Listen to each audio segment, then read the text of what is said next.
Major funding for KPBS Evening Edition has been made possible in part by Anderson Plumbing, Heating and Air, proud to support the mission of KPBS and privileged to serve San Diego clients. Anderson Plumbing, Heating and Air, helping homeowners maintain drain, heating, and cooling systems since 1978.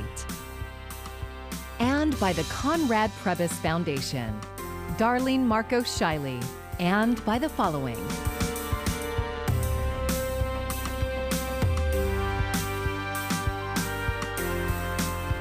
And by viewers like you. Thank you.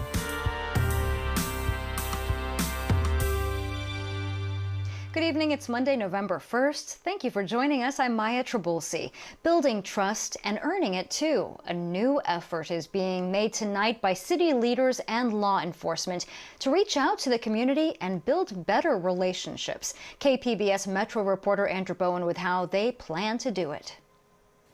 The survey comes from a $240,000 contract with the Israeli tech firm Zen City, which buys ads on websites and apps to reach a random sampling of city residents.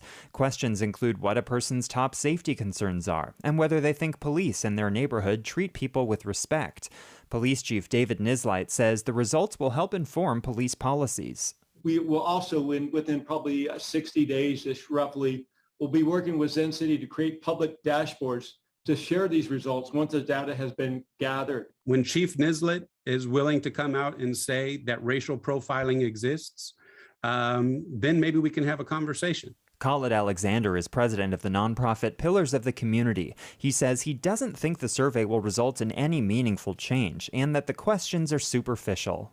The idea that these conversations are happening without the people who have been demanding change is a clear example that this is only an attempt to change the perception and not actually change the institution. 3 questions on the survey are compiled to create a score that will show how much respondents trust police and feel safe. Andrew Bowen, KPBS News. County health officials are already seeing higher cases of the flu this year. As KPBS reporter Kitty Alvarado shows us, they're urging people to get their flu shot to protect themselves and their loved ones. Fernanda Orvallanos and her family are on their regular visit to Coronado from Mexico City. They made an important stop here, a drive-through flu clinic at Sharp Coronado Hospital. I don't want to get sick, and I want to protect also my kids and my family and the community. That's exactly what Lindsay Schimpf, an infectious preventionist at Sharp Coronado, wants to hear. As we head into what we call respiratory virus season, we just want to make sure that the public stays healthy and that we preserve our hospital resources between COVID, the flu, RSV, common colds. You know, it's all those things can bring people to the hospital, make them unwell, and we're just doing everything we can to prevent that. The county's public health department is also making the flu shot accessible and free across the county. They're seeing more cases of the flu compared to last season. Dr. Cameron Kaiser, a deputy public health officer, says protocols and lockdowns limited the flu virus last season. In last year, we were very worried that there would be a collision between flu and COVID-19. And that just simply didn't happen. It turns out that social distancing and masks work pretty well for other communicable diseases besides COVID-19. And according to the CDC guidelines, it's perfectly safe to get your flu shot and your COVID vaccine booster or shot at the same time. Here we go.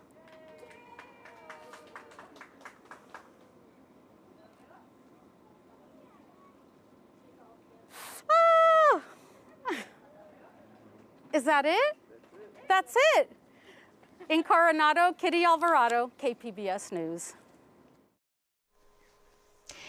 Day of the Dead celebrations kicked off across the county today, including at the County Administration Center, where an altar was set up to commemorate the lives lost in San Diego. KPBS reporter Alexandra Rangel has more on the special meaning behind this year's community altar.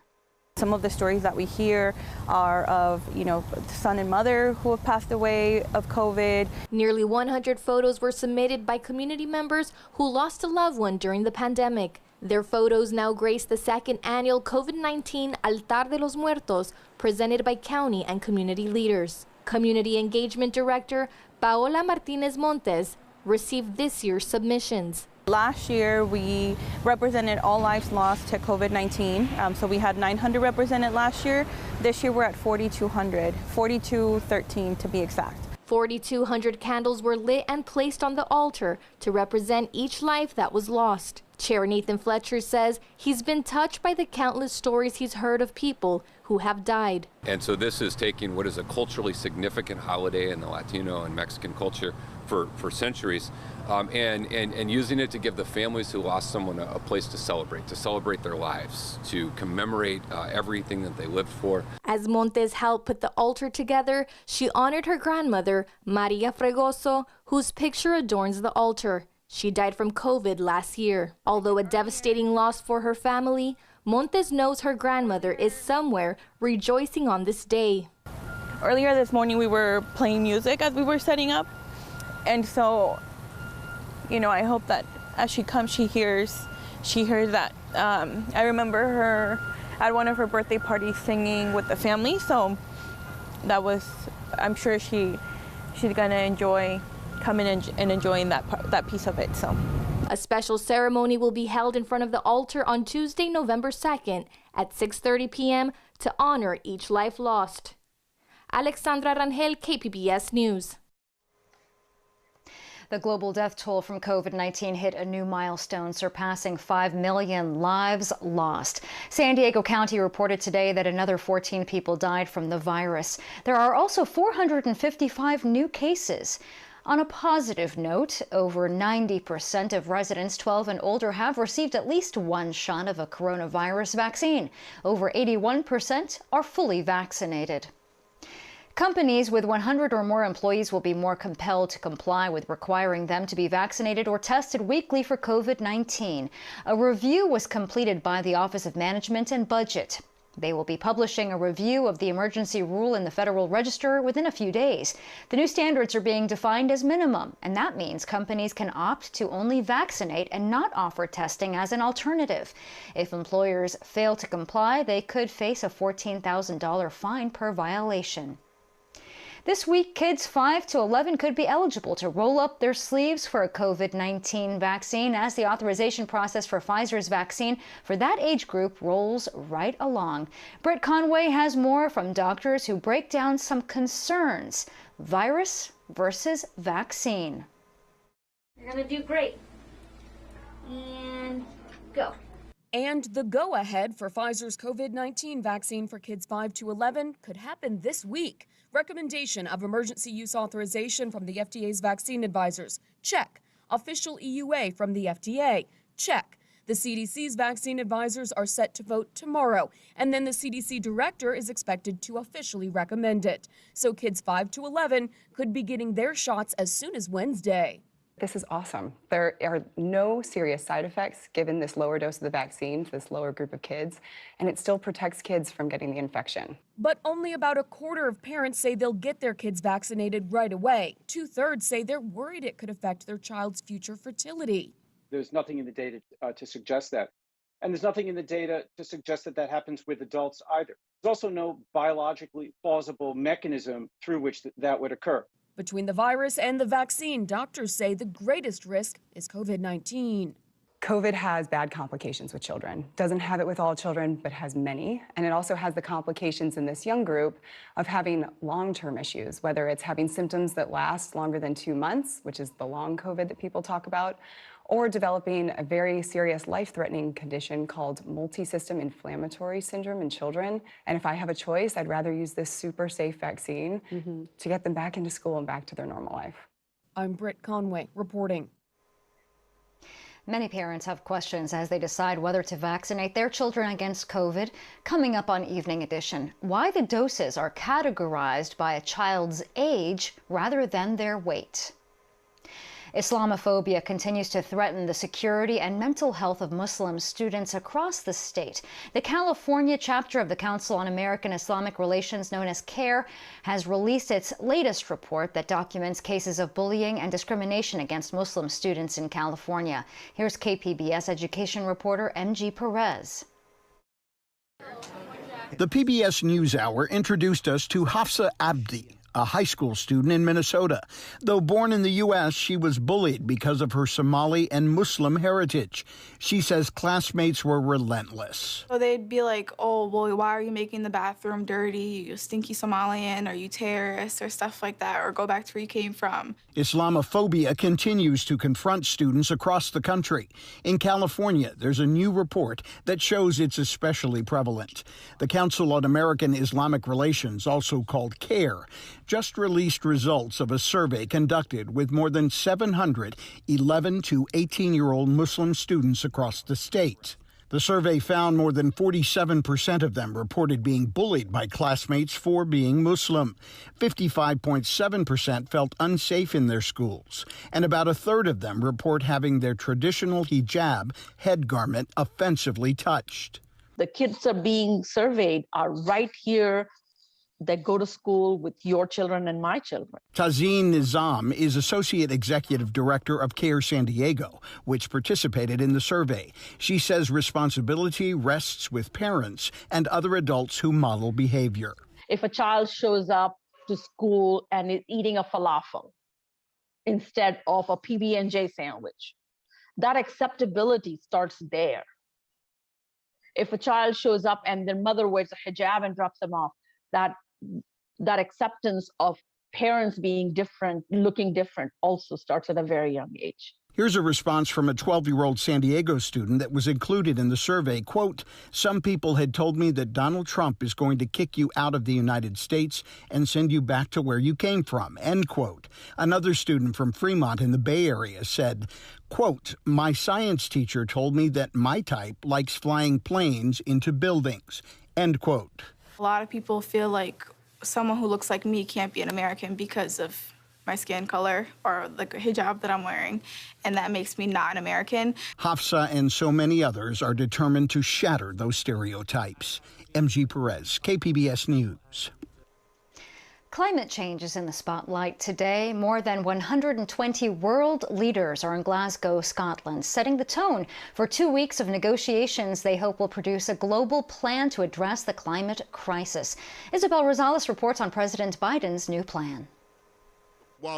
Experts say COP26 may be the world's last best chance to address the climate crisis. That desperate hope is why the world is looking to you. A report published by the UN in August called a Code Red for Humanity, showing the world is warming faster than previously thought. We are digging our own graves. Enough of treating nature like a toilet.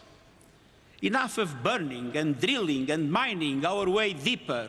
Despite leaders from China and Russia skipping the conference, negotiations will proceed with a goal to produce a plan to rapidly decarbonize the planet. If we fail, they will not forgive us. But there is skepticism of promises versus action.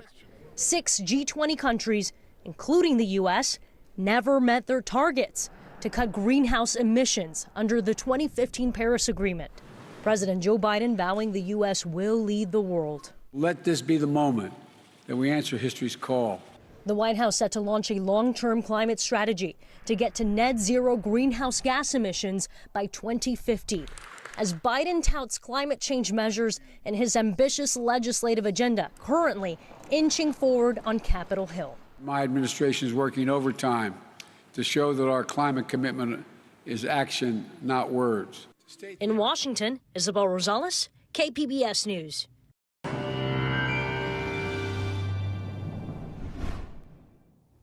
We're looking at some nice sunny days ahead in Southern California, which is great news. Temperatures are going to be on the rise a little bit over the next couple of days, and we're looking to stay dry. Northern California likely going to get in on some of that rain, but here in Southern California, it's looking like a nice and dry stretch ahead. As we head into tonight, temperatures fall off into the low 50s for you in Oceanside, 45 out towards Ramona.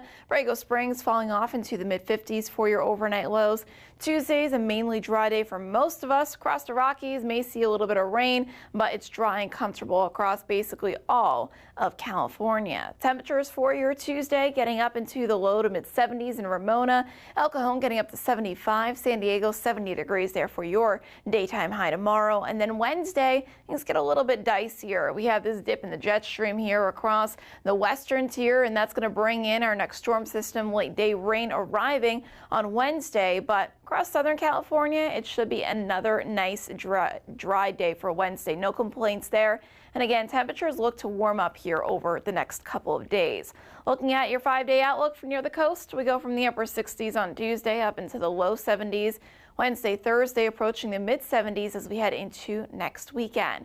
Further inland, we go from the low 70s on Tuesday up into the 80s. By the time we get to Thursday and we hold on to those upper 70s Friday, seeing a little bit of a drop as we head towards next Saturday. Plenty of sunshine ahead for the mountains. Temperatures generally sitting in the upper 50s and low 60s. Not a whole lot of change here. And in the deserts, we're generally going to be sitting again in the mid to upper 80s. So it's mainly for the coastal areas and a little bit further inland that we'll see some of those temperature rises. But further inland, like in the mountains and in the deserts, temperatures generally look to stay near the same range. For KPBS News, I'm meteorologist Jessica Pash. The Supreme Court is hearing oral arguments today on a Texas law that bars most abortions after 6 weeks. Amidst a nationwide firestorm, the court agreed to fast-track 2 appeals. Camila Bernal explains some of the questions asked by the sharply divided High Court. Case 21-463, Whole Women's Health versus Jackson. Arguments before the Supreme Court reigniting a debate concerning the most restrictive abortion law in the country. Abortion bans have got to go. The 9 justices considering a Texas law that bars abortion after the detection of an embryonic heartbeat at around 6 weeks, often before a woman knows she's pregnant. Life is protected when the heartbeat is first detected. But the justices not discussing whether the Texas law violates Roe v. Wade. Instead, the court focusing on the unusual way in which the Texas legislature crafted the law and reviewing whether the Justice Department can challenge the law in court. I'm wondering if, in a defensive posture in state court, the constitutional defense can be fully aired. Justice Amy Coney Barrett, a key vote, questioning the structure of the Texas law. And Justices Sonia Sotomayor and Elena Kagan focusing on how the ban creates a model to attack other rights. So this is not limited to abortion. That's the point that's been raised. It's limited to any law that a state thinks it's dissatisfied with. Justice Brett Kavanaugh also signaling there is no danger of the ban's enforcement mechanism being pointed at other constitutionally protected rights, because those rights are more certain than the right to an abortion. Camila Bernal, KPBS News. An iNewsSource investigation has found that the VA healthcare system is stopping veterans from getting medical care outside its hospitals. iNewsSource reporter Jill Castellano shares how one family in Warner Springs has struggled to get the health care that they need. John Seymour is a former Navy combat engineer who gets his medical care through the VA, a federal healthcare system for veterans. Seymour lives with his wife Amy Warricks in Warner Springs, California, more than an hour and a half from the closest VA hospital. Because of severe spinal injury and herniated discs, Seymour's drives to the VA are excruciating. The best way I could describe it, you ever been stuck on an airplane for like 18 hours? I get that in like 20 minutes and I'm trying to move and sometimes the bounce will just come down on that disc and just, it hurts like getting stabbed with a needle.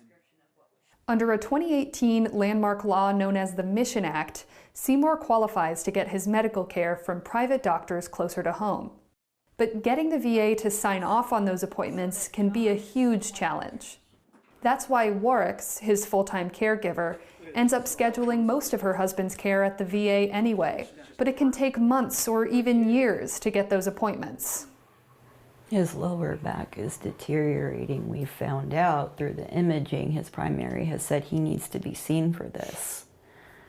So part of the risk that we're running right now, having to wait, is one day as he's walking through the house, are his legs going to give out? Is he going to hit his head on his way down? And was it preventable? An iNewsSource investigation has found that, like Seymour, veterans across Southern California are being told to return to the VA even when they qualify for medical care elsewhere. National VA manuals show this comes at a time when the VA is trying to retain patients and save money. For Seymour and Works, those kinds of administrative decisions have a personal impact. You know, how do I go helping him through everyday life with as much dignity as possible? And the dignity gets ripped away when you don't have the health care that's promised to you. For KPBS, I'm iNewsSource investigative reporter Jill Castellano. And you can read more about this investigation at inewssource.org/missionact. iNewsSource is an independent, nonprofit partner of KPBS. More frustrations for American Airlines travelers. The airline has canceled another 250 flights after several days of cancellations. Since Friday, about 1,900 flights were canceled as American dealt with weather issues and staffing shortages. Things are starting to turn around now, but it was a long weekend for frustrated passengers.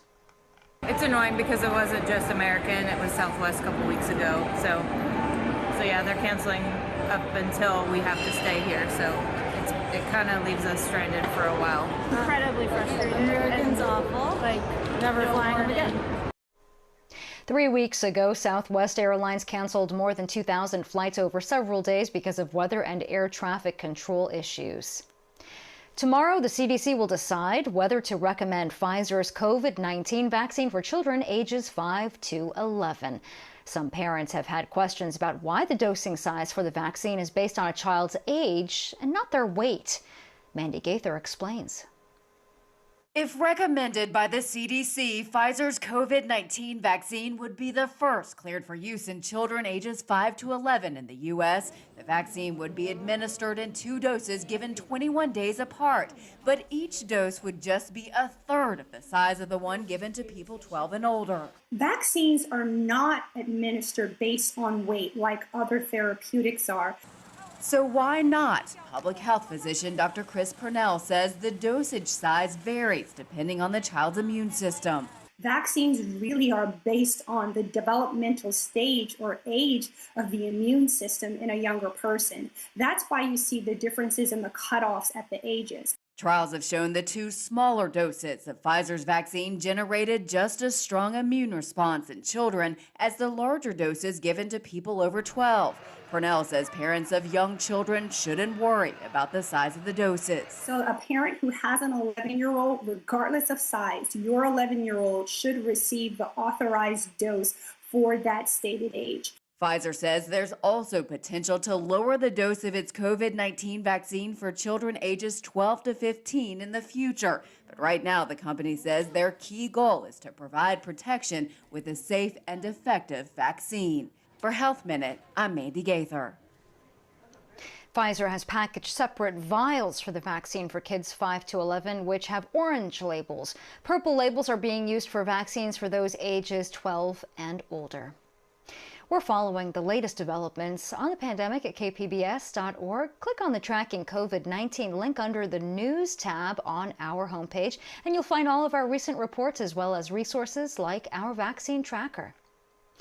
It's official. The Padres have a new manager, and he's considered one of the best in the business. KPBS reporter Melissa May tells us about the skipper who is moving south from his former ball club. A very special welcome to our The Padres picked a veteran manager with a playoff track record to take over a team that underperformed expectations last year. Former Oakland A's skipper Bob Melvin has agreed to a 3-year contract to become the 22nd manager in franchise history. The number one thing that stood out to me personally was Bob's burning desire to win a championship as a major league manager, which is probably about the only thing he hasn't done yet in this game as a major league skipper. Padres general manager A.J. Preller says Melvin was at the top of the club's list of manager candidates. His leadership style stands out, holds players accountable. He has honest and tough conversations and looks forward to that with players. while still motivating players to go out and play for him and for the organization. Melvin remembers one game in particular when he came to Petco Park as the A's manager. We came here on a Tuesday night. There were 40,000 people here, and it was electric. You would have thought it was the playoffs, and it resonated with everybody in our dugout. We're all looking around at each other going, wow. Melvin called Petco Park a true destination, but also named a few other reasons for coming to San Diego. The fan base and the enthusiasm here and the roster. I mean, the roster is the real hook. The Padres manager ended his remarks by making it clear that he knows what the team and its fans expect from him: winning. It's all about winning at this point. When you have a roster like that and you have all the people that give you the resources and the backing to do it, I don't know that there's a better destination in baseball to be able to come, so I'm a lucky man. Melissa May, KPBS News. It has a funk like no other. The corpse flower that we had been waiting on with bated breath to open is finally in bloom. And speaking of breath, you can take one in for yourself and smell what all the hype is about at the San Diego Botanic Garden in Encinitas. It purportedly smells like rotten flesh, hence its morbid name. Doesn't smell good, but I think that's what the plant does. So it's just fun to come and see it and smell it, and it will probably be many years before it blooms again. The plant takes between 7 and 10 years to produce its first bloom, which then only stays open for about 48 hours. If you're curious or just want to give your olfactory senses a challenge, now is the time. You do have to make a reservation for this rare experience. And you can find tonight's stories on our website, kpbs.org. Thanks so much for joining us tonight. I'm Maya Trabulsi. Have a great evening. Major funding for KPBS Evening Edition has been made possible in part by Anderson Plumbing, Heating and Air, proud to support the mission of KPBS and privileged to serve San Diego clients. Anderson Plumbing, Heating and Air, helping homeowners maintain drain, heating, and cooling systems since 1978. And by the Conrad Prebys Foundation, Darlene Marcos Shiley, and by the following: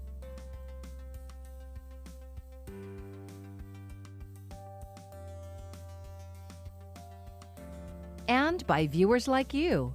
Thank you.